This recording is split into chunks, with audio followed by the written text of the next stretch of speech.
그렇죠. 국민 표에 대한 소중함이 없는 사람들. 그렇죠. 이것도 진실을 밝혀야 될까요? 이게 밝혀질까요? 저는 그게 궁금해요, 사실. 4월 1일이면 밝혀질 겁니다. 전 장담합니다. 4월 1일이요? 예, 왜요? 기다리십시오. 영화 한 편이 나옵니다. 뭔가 있군요. 시민이 예, 눈에서 준비하는 게 있구나. 예. 한방. 아, 오케이. 부정선거에 관한 증거가 너무나 명백하기 때문에 조금만 들여다보면은 알 수도 있고 또 그것이 밝혀질 수밖에 없다고 저는 봐요. 그리고 네. 그잖아요. 4월 1일 날 개봉될 A라는 다큐를 보시면 감시자들이죠. 예, 아마 뒤집어져 버릴 겁니다. 네. 세상이 완전히 거기도 저도 인터뷰했습니다. 예. 아, 그러셨구나. 정말 충격적인 지금 제가 말을 드릴 수가 없는데요. 정말 아까 신상철 대표님이 말했던 2에서 3%가 어떻게 조작되는지를 과학적이고 굉장히 객관적으로. 그러면 스포일러 하나만 해주세요. 해킹이 가능합니까? 100% 가능합니다. 어허. 그것도 됐어요. 30초도 안 걸립니다. 여기까지. 그러니까 뭔가 미심쩍었다니까요. 그 노트북에 와이파이 수신 장치 같은 거는 빼고 했어야지 이 사람들이 무슨. 근데 저도 이제 네. 한때는 어렸을 때는 그 프로그램 좀 만졌던 친구인데, 그러니까 그 프로그램을 보안 장치가 없다는 게 더 큰 문제입니다. 예. 이렇게 전문가들은 알 겁니다. 이 프로그램 소스를 건드릴 수 없도록 제3의 코드, 비밀 코드를 넣어야 되는데 그 코드가 없어요. 그러니까 초등학생 수준으로도 이 소스 파일을 건드릴 수 있다라는 게 굉장히 중요한 사건. 제가 이 팟캐스트를 이제 4년째 이렇게 끌어가고 있는데요. 대표적으로 욕을 많이 먹었던 게 뭐냐면은 기존에 있던 기득권에 안주했던 야당 지지자들이 있어요. 이분들은 천안함이건 세월호건 개표 조작이건 음모론을 안 믿어요. 그들이 얼만큼 조작할 수 있고 사건을 왜곡시킬 수 있고 덮을 수 있는지를 몰라요. 언론으로서 가치 없는 사람이라는 뉘앙스로 이야기를 많이 했던 기억이 나서 만약에 그중에 하나라도 진실이 제대로 드러나면요. 그분을 제가 고소해버릴 생각입니다. 고소전에 짱돌 한번 치세요. 예. 그러니까 자기 수준을 생각하면 설마 그런 일이 있겠어 하는 그 마인드가 오히려 진실에 방해가 되는 부분이 있더라고요.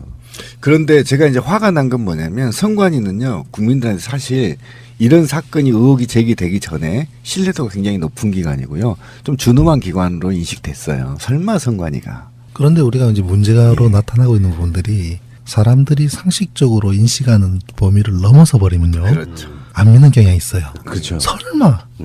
왜냐하면 그거를 인정하기에는 자신이 상식도 없는 사람이 돼버린 게 싫은 거거든요. 그렇죠. 그러니까 예. 상식을 뛰어넘는 몰상식의 차원을 넘어서는 막가파식으로 해버리면은 그게 더 먹혀버리는 현상이 나타나는 건데요. 야, 말하자면 이런 겁니다.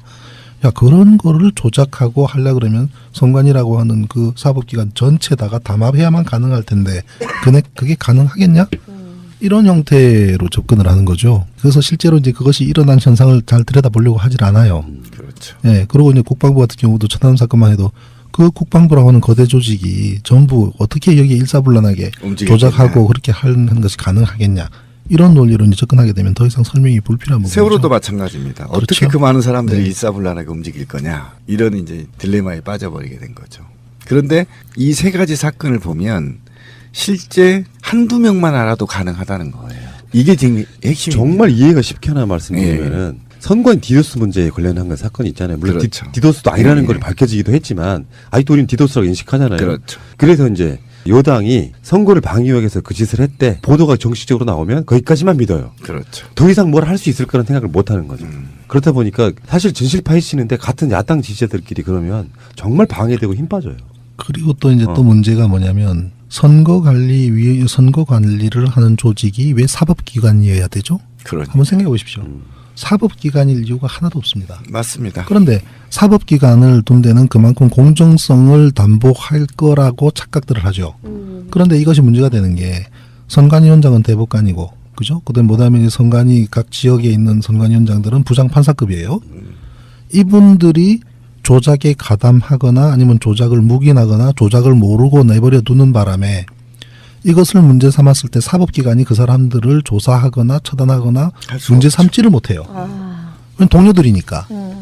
제가 예를 들면 지난 대선 자료 가운데 두 가지를 놓고 제가 고발장을 제가 제출을 했는데요. 하나는 춘천 같은 경우에 밤 9시 14분에 개표를 시작해서 밤 9시 24분에 개표가 끝난 그 춘천시 동네 몇 군데에서 어떻게 7시 30분 단위에서 방송에 나가버립니까, 결과가.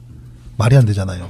이런 부분들. 그다음에 미분류표가 1680 주민이 투표를 했는데 그중에 절반에 가까운 49%에 가까운 800표 가까이가 미분류표로 분류가 돼요. 기계가 인식을 못한다는 거예요. 그런 다음에 그걸 사람이 손으로 이렇게 나눠줍니다. 전산으로 나온 거는 6대4가 나오지만 손으로 분류한 거는 8대2 나오는 이런 결과. 결국은 그것을 인위적으로 결과를 바꾸기 위해서 한 행위들. 예. 그래서 부정선거로 해서 춘천집 그 선관위원장을 고발을 했고요. 또 하나는 우리 저 광주 북구에서 위원장 도장이 두 가지가 나왔잖아요. 네. 최인규 부장판사. 한쪽 도장은 최인규, 한쪽 도장은 최인규인. 그래서 이제 결국은 이제 광주 북구에 105개 선거구가 있는데 투표구가 있었는데요.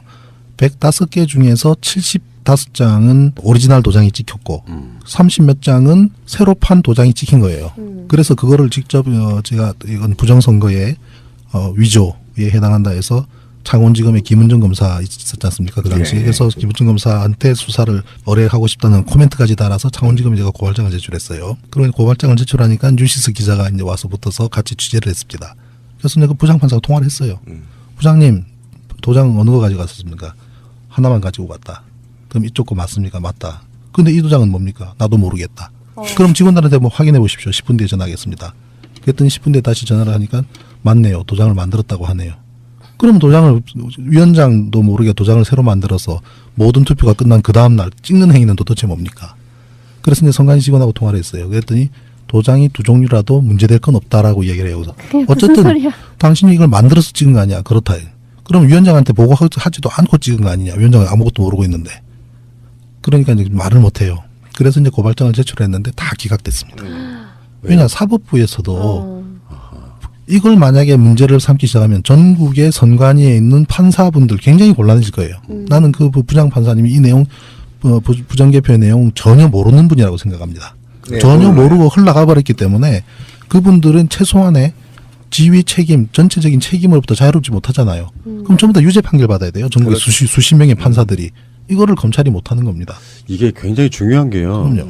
선관위 조직은 가장 엄중한데 사실은 판사들이라고 하는 그 조직의 상부의 통제를 거의 받지 않은 상태. 평상시 때는 그렇죠. 그러니까 굉장히 방만하고 그런 상태에다가 선거 때만 주로 그분들을 오셔가지고 결제해주고 가는 그런 방식이잖아요. 그러니까 선거관리위원회가 별도로 있을 필요도 저는 없다고 네. 보는 게 만약에 수개표를 하면 투표한 곳에서 문구를 잠그고 그 자리에서 바로 까면 되는 거잖아요. 그렇죠. 동사무소에서 명단만 만들면 돼요.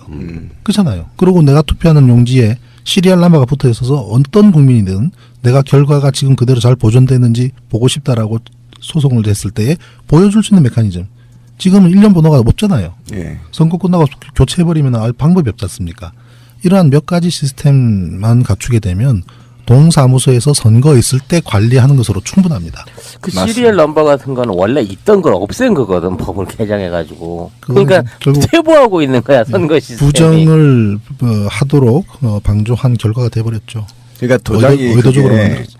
얼마나 중요하냐면 이번 경우는 명확하게 이름과 인이 들어있어서 구분이 되잖아요. 똑같은 도장이 두 개 있다고 생각해 보세요. 정말 심각하죠. 이거는 그래서- 밝혀질 수도 없어요. 그 선관위 쪽에 자기들 쉴드는 어느 정도 업무 효율성 때문이라고 그러니까 얘기하겠지. 어느 정도는 이해가 안 되는 바는 아닌데 분명히 그 점을 악용하는 사람들이 나오기 때문에 문제인 거예요. 그렇죠. 그리고 온갖 실수가 수도 없이 드러났지만 그들의 일관된 변명은 차고 실수잖아요. 그걸 계산할 여지도 없어요. 근데 그것도 인정 안 해요. 사실은 선관위는. 최근에 왜 그 시민의 문제 없다 이렇게 시민의 눈이 밝혀낸 것 중에 불법 노트북 들어와 있다는 것도 그렇죠. 영상으로 밝혀낸 거고요. 예. 최근에 여러분들이 다 하실 만한 선거 중에는 나경원과 박원순 시장의 선거에서 이상하게 강남 3구를 제외하고도 다른 지역에 있는 부지자 투표는 다 나경원이 이겼습니다. 그거 어떻게 예. 설명할 수 있어요? 시상철 대표님 얘기했는데 이 투표지 분류기에 최대의 관심을 가져야 될 것은 미분류표입니다. 예, 여기에 답이 있어요.